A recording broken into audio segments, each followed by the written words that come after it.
Я провел в Японии 3 недели и в Америке примерно столько же. И в первую очередь заметил очень большой контраст между этими странами в плане питания. Когда смотришь на то, как люди там едят, то начинаешь понимать, почему Япония много лет уже занимает первое место по здоровью и долголетию населения. И в то же время в США настоящая пандемия ожирения. При этом Япония развитая страна, современная, технологичная. И там тоже в последнее время питание деградирует. Но все же показатели в несколько раз лучше, чем в Америке. Как человек, который интересуется здоровым питанием, и тем более делюсь с разными людьми этими своими знаниями, я начал пристально изучать, интересоваться этими моментами. И заметил, что дело не только в одном каком-то чудо-продукте. Это настоящая система привычек в питании. Сегодня мы разберем 10 привычек питания в Японии, которые меня особенно удивили, и это я осознал, находясь в Америке. Многие из вас спросят, а зачем мне знать, как питаются японцы или как питаются американцы? Но я ни на что не намекаю.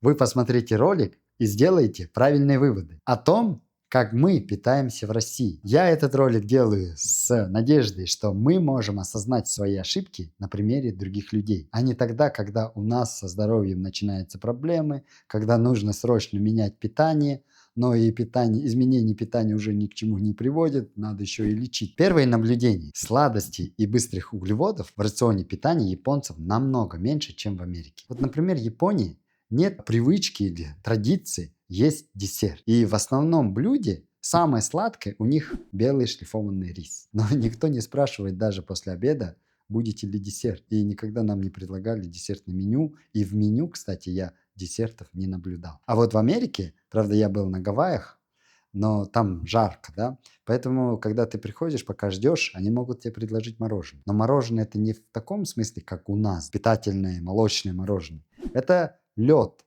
по сути, просто политый разными цветами сиропами. И такой красиво выглядит, но это сахар со льдом. И даже наши дети, попробовав, они не стали есть. Ну и, конечно, у них очень много десертов. У них меню занимает немножко тут основные блюда и десерт целый лист. И ты можешь выбирать все, что хочешь. И, конечно, десерт подается с кофе. И вообще я понял, что в Америке сахар присутствует везде. В напитках, полуфабрикатах, хлебе, везде. Такая культура питания во все добавлять вот эти сиропы свои. И эта разница в питании видна невооруженным глазом. Гуляя по улице в Японии, ты редко встречаешь людей с ожирением и так далее. А в Америке это как норма. Просто большинство людей, они страдают ожирением. По некоторым статистическим данным, средний американец употребляет в год 60-70 килограмм сахара. А вот японец употребляет 15-20 килограмм. То есть 3-4 раза меньше. И, конечно, такое питание приводит к ожирению, к инсулинорезистентности, к сахарному диабету и ко всем заболеваниям, ассоциированным с сахарным диабетом. Второе наблюдение. Ультрапереработанных продуктов в Японии значительно меньше. По некоторым данным, в США до 60% калорий в рационе питания американца состоит из ультрапереработанных продуктов. Это снеки, разные переработанная еда, быстрое питание, фастфуды и так далее. В этих продуктах много соли, много рафинированных углеводов, много сахара, много различных усилителей вкуса и так далее. Вообще добавок очень много. К этому вкусу люди привыкают, и им все время эту еду хочется. Из-за этого американцы едят много таких продуктов. А вот в Японии такого мало. Японцы в основном едят натуральные продукты. У них вообще культ трапезы. Японец просто так не будет садиться и есть что-то, какую-нибудь закуску, снейк и так далее. Но в основном японцы, если сели, то едят свои национальные традиционные блюда. Это белый рис, бобовые, различные овощи, рыба, конечно, сырая рыба, готовая рыба. Но и все это они едят еще и палочками. То есть, когда мы едим палочками, мы едим каждый продукт отдельно от другого. Они не любят смешивать все подряд. Максимум, что могут смешать, это рис с рыбой или рис с мясом. Но при этом соленья и овощи всегда отдельно. И различные грибы они едят. Именно древесные грибы. И в этих натуральных продуктах, растительных продуктах много клетчатки. И они получают эту клетчатку в достаточном количестве в течение дня. Никаким соусом не поливают. Они могут максимум соевый соус или какой-нибудь другой вид соевого соуса, более густой, да, использовать. Как я понял, в традиции питания японцев нет вообще понятия различных подливов. Они не поливают жареную рыбу или мясо. Японцы, потребляя такую еду, получают меньше калорий при большем объеме, а американцы при меньшем объеме больше калорий, поэтому американцы все время хотят есть, из-за этого они все время перекусывают. Третье наблюдение. Рыба и морепродукты – это основа питания японцев. Все, кто в Японии были, знаете, что есть сашими, сырая рыба, везде, и она всегда свежая и всегда хорошая и вкусная. И это основа их питания. На самом деле японцы едят очень много рыбы и морепродуктов. На них не только сырая, но и вареные, тушеные, на пару, на гриле приготовленные есть. Морепродукты, рыба – это основа средиземноморского питания. Там много омега-3 жирных кислот, там много жиров, которые полезны для нашего организма, много белка, много микроэлементов, макроэлементов и так далее. И это, конечно, основа здорового питания. Но в последнее время все же японцы, особенно жители мегаполисов, все чаще употребляют и курицу, и свинину. А вот насчет говядины у них дело обстоит так. Вагю, это жирная говядина, это их национальное блюдо. И как я заметил, японцы вагю едят на праздниках. То есть, когда встречаются в ресторанах с друзьями, семьей и так далее. Но в основном в повседневной еде очень много морепродуктов и рыбы. По некоторым статистическим данным, в рационе питания американца в год приходится 8-9 килограмм морепродуктов и рыбы. Это меньше рекомендованных 12 килограмм в год, а в Японии 2-3 раза больше морепродуктов и рыбы употребляется человеком в течение года. И это понятно, потому что Япония – это островное государство, у них вокруг океан, рыбы, морепродуктов много. Даже в том регионе Америки, где я бывал, на Гавайях, все люди говорят о том, что рыба, морепродукты к ним завозятся из Японии. А вот в России, если посмотрим, тоже мало употребления морепродуктов и рыбы. И это тоже понятно, потому что Россия огромная, и не везде мы живем на берегу морей и океанов. Поэтому привезти, например, рыбу в Москву сложно. И в Москве найти свежую рыбу тоже сложно. А если глубже еще посмотреть, там, откуда я родом, Бурятия, Монголия, там рыбу очень мало едят. Там рыба – это продукт тех, кто это любит. И я признаюсь, что морепродукты и рыбу я не очень любил. Так как я родился в Китае, в детстве, конечно, я ел много рыбы, морепродуктов, потому что в Китае мяса мало, красного мяса, тем более это привилегия богатых людей. И вот приходилось рыбу есть. Но я никогда не любил. Я больше люблю баранину. Но когда я начал изучать основу правильного питания,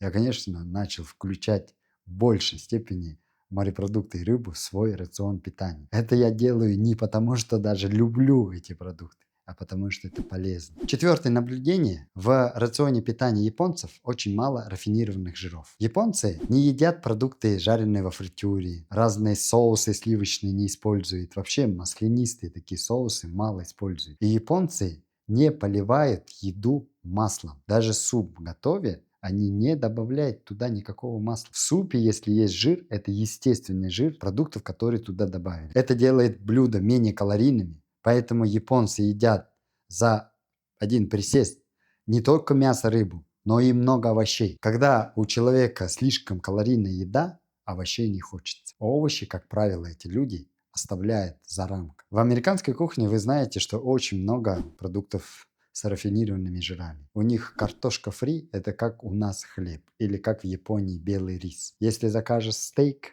приносит с фри. Если закажешь рыбу, приносят с фри. Как будто у них нет блюда без фри. А если заказываешь овощи, мясо? Они фри принесут с овощами. Но так как мы были с детьми, мы говорили, можете фри не приносить, только овощи. Потому что когда фри приносят, ну, естественно, дети начинают это есть. А когда они фри, немножко картошку фри съедят, больше ничего не хотят. Овощи. Да не овощи даже, они даже рыбу или мясо не съедят, потому что они наедаются быстро. По моим наблюдениям, американцы активно используют рафинированные масла. Какой из этого вывод? Объем маленький, калории огромные, быстро наедаешься, много не можешь съесть, но и быстро хочется снова есть через час-два. Потому что активность гормонов голода подавляется не только калориями, но и объемом. Когда объемы недостаточны и быстро еда исчезает из желудка, снова активируется гормон голода. А когда есть объем большой, и надолго этот объем застревает в желудке, но и калорийность, конечно, к нему прилагается, тогда желудок может всю эту еду перерабатывать 3, 4, 5 часов, а человеку не хочется есть. И так человек может соблюдать правила интервального питания. А научиться интервальному питанию вы можете на моем курсе «Интервальное питание». По ссылке в первом комментарии вы можете узнать всю информацию и записаться на следующий поток. Пятое наблюдение. Прием пищи часто начинается с теплого напитка. Вот в Японии, когда вы заходите в ресторан или кафе, официант может вам предложить либо гречишный чай, либо теплую воду. А вот в Америке, когда вы заходите, нальют вам воду из-под крана со льдом. Вот в чем кардинальное отличие. Но это не часть здорового или правильного питания, это часть традиции. Вообще на Востоке люди перед едой пьют горячую воду. Китай, Монголия, Япония, буряты тоже любят. И я сам призываю всех вас перед каждой едой за 2-3 минуты пить горячую воду, градусов 50-60. И многие мои пациенты и мои слушатели в комментариях пишут, что это очень правильная традиция, и им помогает наладить пищеварение. И многие мои пациенты замечают, и мои слушатели пишут в комментариях, что такая привычка помогает наладить пищеварение. Шестое наблюдение. Ферментированные продукты – это часть повседневного рациона. В Японии вообще это их традиция. Мисо. Суп мисо они могут есть и за завтраком, и за обедом, и за ужином. Когда утром приходите на завтрак, вам подадут маленькую чашку натто. И там такие слизкие бобы. Прямо не очень хорошо выглядит, да? Но и на вкус не очень приятный. Но все японцы его едят перед едой. И я вначале от них отказывался, не обращал внимания. Потом понял, что это такое, начал есть, даже просить добавку, и чувствовал, что что-то с моим пищеварением происходит, и какие-то изменения в лучшую сторону. И, конечно, не только это мисо и натто, да, у них много разных ферментированных продуктов. Когда вы заказываете еду в обед, да, там среди множества этих маленьких чашек есть одна чашка с малосольными огурцами или с квашеной капустой, как у нас действительно, как квашеная капуста. Обязательно такая чашка есть. Это тоже ферментированные продукты и часть рациона японцев. А что такое ферментированные продукты? Это живые бактерии, это клетчатка, это, конечно, здоровье нашей кишечной микрофлоры. Я долго могу перечислять пользу ферментированных продуктов, а лучше посмотрите мой ролик про ферментированные продукты и начинайте добавлять в свой рацион питания ферментированный продукт. Седьмое наблюдение. Режим питания в японской культуре имеет большое значение. Если даже посмотреть, как работают рестораны в Японии, то это будет сразу понятно. Если вы вовремя не пообедаете или не позавтракаете, вы останетесь без завтрака или обеда. По крайней мере, в том регионе, где я был. В Америке можно найти еду в любое время. Всегда открытые. Но есть, конечно, хорошие рестораны, которые открываются почему-то в 5 вечера только, а в другое время тебе доступны только разные забегаловки. И между основными приемами пищи людей в кафе и в ресторанах не видишь. А в Америке, идя по улице, все время замечаешь, как люди что-то едят, что-то пьют. И у них все это доступно. Везде продается любой продуктовый магазин. У них готовые вот эти снейки, готовые суши всякие даже в Америке, да. Или какие-то там пончики. Они очень любят пончики разные. Вот их едят. Потому что американцы вообще в течение дня пьют много кофе, как я заметил. И кофе у них не идет просто как кофе, а с чем-то всегда идет, с каким-нибудь снейком, с арахисами, с орехами, с пастой какой-нибудь арахисовой или с чем-нибудь, но не одно кофе. Как я уже говорил, сама еда американцев вынуждает их постоянно перекусывать. Мало объема, больше калорий, быстро насыщаешься и быстро же испытываешь голод и хочется снова есть. А японцы сели, хорошо поели, забыли до обеда, и в обед снова сели, хорошо поели. Восьмое наблюдение. Приемы пищи у японцев принципиально не отличаются. Я здесь имею в виду прием пищи за завтраком, за обедом, за ужином. Вот в Японии идешь на завтрак, опять тот же суп мисо, рис, разные бобы ферментированные, неферментированные, разные соленья и так далее. Да? Та же рыба и сашими, и рыба запеченная, вареная и так далее. Но единственное отличие в японской кухне завтрака – это яйца вареные. И в обед у них яиц нет. А у нас же утро это бутерброды, хлеб с маслом, сыр, там, да, яйца по-разному приготовленные, там и омлет, и яичница. Много что есть у нас, что отличает наш завтрак от обеда принципиально. А вот у японцев практически одинаково. Это не значит, что у нас неправильно. Это просто традиции такие. То, что я наблюдал, то и рассказываю. А вот у американцев, конечно, совершенно другой завтрак. У них вот эти все блинчики, которые поливаются разными сиропами, шоколадными соусами и так далее. Пончики, вот бублики, которые все время подается за завтраком. И когда даже яичницу у них заказываешь, там очень много туда добавляют всякие колбасы, разные беконы и так далее. Вообще за завтраком у них, как я понял, принято есть много бекона. И еще показывает, что они очень любят переработанные вот эти овсяные хлопья, или как они называются, с Да, молоком да, и с все сыром. поливает это сиропом, молоком или еще чем-то, с йогуртом. Все это едят. Это, конечно, не очень, потому что утром, как ты проснулся, сразу рафинированные простые углеводы, уровень сахара в крови подскакивает, глаза наружу, энергии, конечно, сразу получаешь, бежишь, все это дело заполируешь кофе хорошим, да, черным каким-нибудь американским, который повседневный, и все. И через час-полтора уже хочется снова есть. Обед японцев то же самое. Начинается с мясо, белого риса, но там побольше рыбы всякой, выбора, да. И за обедом даже мясо можно выбрать. Но в основном та же схема. Овощи, ферментированные продукты, рис, мясо или рыба и разные водоросли натуральные в виде таких, как чипсы сделаны. Они тоже очень вкусные, они действительно натуральные, с маслом каким-то растительным. За ужином немного есть отличий. За ужином все-таки меню у них больше выбора по мясу. И разные мясо можно выбирать, не только вагю там, да, и даже короягненка можно выбрать. Но, опять же, тот же мясо, тот же рис, те же сашими, как всегда. Девятое наблюдение – это маленькие порции и осознанное питание. В Японии, что меня сильно удивило и приятно, дают одновременно очень много маленьких таких пиалочек с едой. Там есть рис, сашими, каком-то даже мясо, опять же эти натто, плюс вот эти водоросли, плюс еще что-то, соус, даже отдельные пиалки, какой-нибудь густой такой соевый соус. И соевый соус сам по себе, он не дается в бутылке, а он дается еще меньше пиалки, наливают туда соус и дают. И столько блюда перед тобой стоит, глядя на все это, сразу глаза твои насыщает. То есть сознание твое успокаивается и думает, что я точно наемся. И начинаешь это палочками есть, каждый отдельно. Ты же не можешь все это смешать, потому что размер пиалки не позволит тебе даже смешивать. И ты ешь все по отдельности, чувствуя вкус каждого блюда. И это разнообразие вкусов еще больше возбуждает твой мозг, твое сознание, и ты не только получаешь как полезную еду, как насыщаешься, но и получаешь эстетическое, вкусовое и эмоциональное удовольствие. И этот опыт вначале я воспринимал как какой-то вау-эффект, потому что я когда начинал есть, мне казалось, что я уже наелся, переедаю.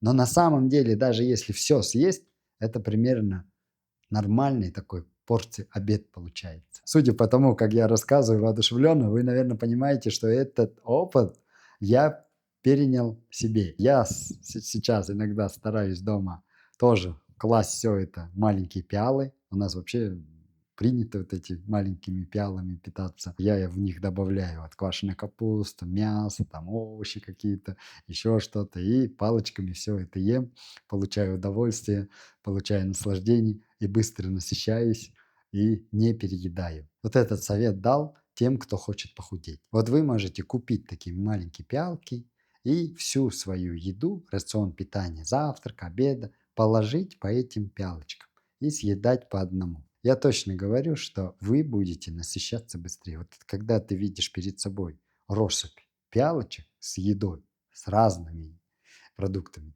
во-первых, у тебя в голове что-то происходит, вот как будто вот напряжение уходит, да?